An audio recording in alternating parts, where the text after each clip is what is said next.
All right, welcome back. Thanks for logging on and tuning in. If you haven't already, hit that like button and subscribe. That way you can keep coming back over and over to hang with us and our fantastic creative guests in the arts and entertainment world. I'm Allison Ingraham, and right now we are in Smithville Platts, New York at the Book Peddler Summer Arts Festival. That's hosted by the Book Peddler and Philip Montalone. And right now we're hanging with anthology of fantasy author CW Briar. Yes. Thanks for hanging with us. Thank you for having me. So give us a book blurb on your book. Yep. It's a collection of variety of stories, everything from late 19th century exonatural investigators going to a Pennsylvania mining town to find out what's been attacking the people there, to near future sci-fi with astronauts investigating an alien ship. Oh, that sounds fun. So you have a degree in industrial systems engineering. What made you want to go from engineering to being an author?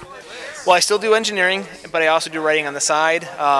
My days are engineering, my nights are writing, and doing both, and then my weekends are writing as well. And get to use some of that. There's a bit of cross-play into that, having worked in aerospace and stuff, bring some of that information over. But writing something that goes back to my childhood, goes back to something I've always enjoyed doing, loved reading, loved writing, and living that out. Oh. I read that you have a fascination with toothy, dangerous creatures, real and imaginary. Tell us about that. That also goes back to the early days. I mean, I was the kid who played with dinosaurs all the time. So, but that fascination's never gone away. A lot of, Jurassic Park was an inspiration for me growing up there. I wanted to write some exciting fiction like that. I love seeing what monsters bring out in us, bring out in view of society, bring out in other things. So it's, yes, they're creepy, yes, they're scary, and that's fun. I like a story that scares us a little bit, but at the same time, too, why does it scare us? And what does it speak to the heart of the characters around it? Even going back to something like Beowulf, you see so much of the culture within that, even though it is a poem about killing monsters. That's interesting. When you're writing or thinking about maybe your next book, where do you draw your inspirations from to get your ideas? There's usually a moment where I'll pause and there's an idea that struck me. A lot of times it comes from combining ideas, thinking over things, just ruminating on ideas, and then something springs out from that, and I'll start to get the ideas, and you'll see things start to fall in place that can work with that. A character idea, a plot twist, a concept, something that scares me, bring that in there, and the story comes out from there, and from that grows something. But you have to spend more time playing with the characters, playing with the plot to go with the story from that. Are you a planter or a plotster? I am mostly a planner. I start out as a plotzer.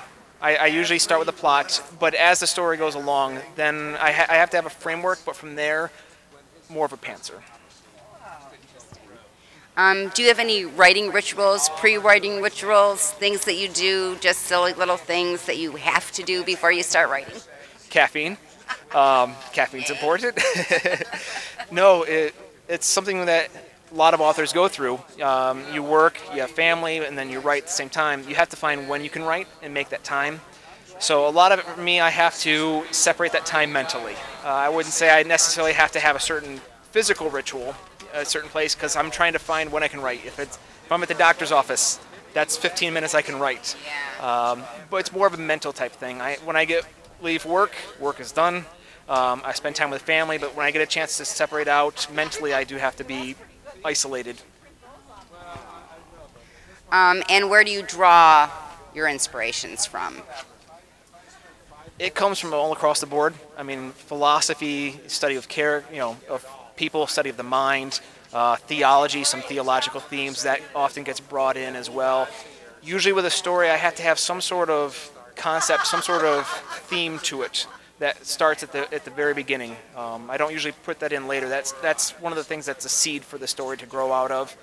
I also need to bring in some sort of element that I want to explore, whether that's a location, whether that's a phobia, bring those things in there. So there's a theme, there's a fear or a location, and there's a character idea, and from there, see how it plays out.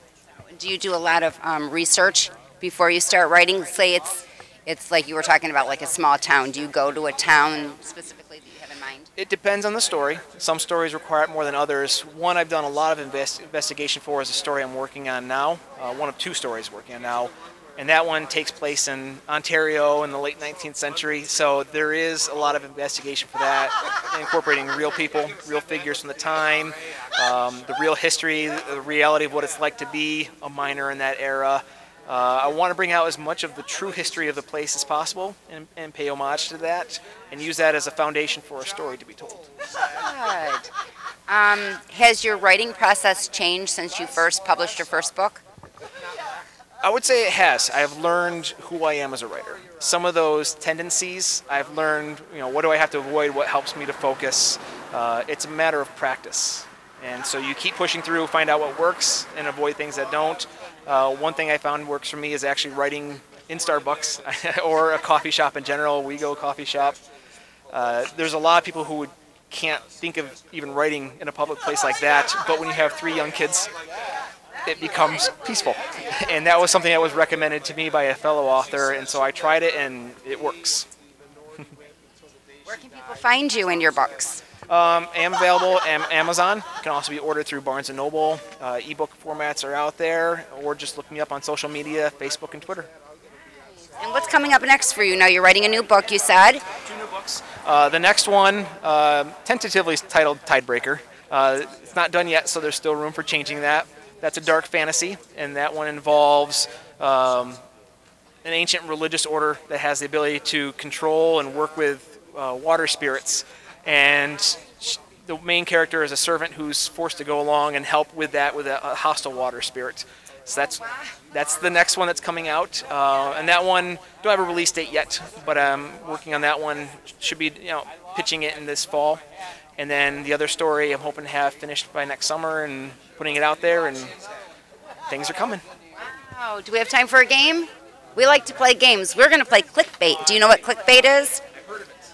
So clickbait is when you're on the internet and you click on a link and it takes you somewhere that you didn't want to go. So we put a twist on it. All right. We just had our girls in Florida troll the internet to see funny, silly, quirky, some questions that our viewers want to know. So I'll just have you shuffle it up, pick a question. Dig down to the bottom. Dig deep. It's a me day. What do you do? No me day will be without chocolate. That's for sure. My dogs will be there as well. A couple corgis that hang out with me. Me days, family days are usually also me days, but for time, honestly, I love a chance to get out, quiet, and write. Writing is a me day for me. When I don't get a lot of opportunities to write, you feel pent up is a good way to describe it. If it's been 2 or 3 days and I haven't written anything, it gets to me. So a good me day, honestly, is just a little bit of time outside and a chance to get some writing done. Very good. Another one? We got another one. 2 more? 2 more? Okay. Are you afraid of heights? If not, what are you afraid of? I'm uncomfortable with heights. I'm okay with roller coasters, but being on a roof makes me nervous because there's no seatbelts. What am I afraid of? I'm nervous with new dogs. I would say that on mine. I've been bitten like 5 times, so I have to meet the dog. I love dogs, I adore dogs, but I do have to get to know them a little bit, and then I'm cool. Oh my goodness. One more? All right. If you only could have one meal for the rest of your life, what would that be? Pizza's so versatile. There's so many things I like. I come back to pizza over and over again, and the Binghamton region has lots of great pizza places, so I'll go with pizza. Awesome. Me too. I could live on pizza. Well, guys, it's been a blast. We've had so much fun hanging with CW today. I am Allison Ingraham, but before we go, we would like to thank our partners at Famous Faces and Funnies, Off the Chain Radio with Yvonne Mason, Space Coast Comics, the Florida Book News, Wordfire Press, and our great friends at Summon Unique Magazine. These are the folks that share our videos all over the World Wide Web, and we hope you will too. Don't forget to hit that like button, leave a comment, and let us know what you think of today's show and our guest. You can also check our guest links below. Remember to subscribe, log in, and stay tuned to see who we're hanging with next. Thank you. That was really great. Thank you.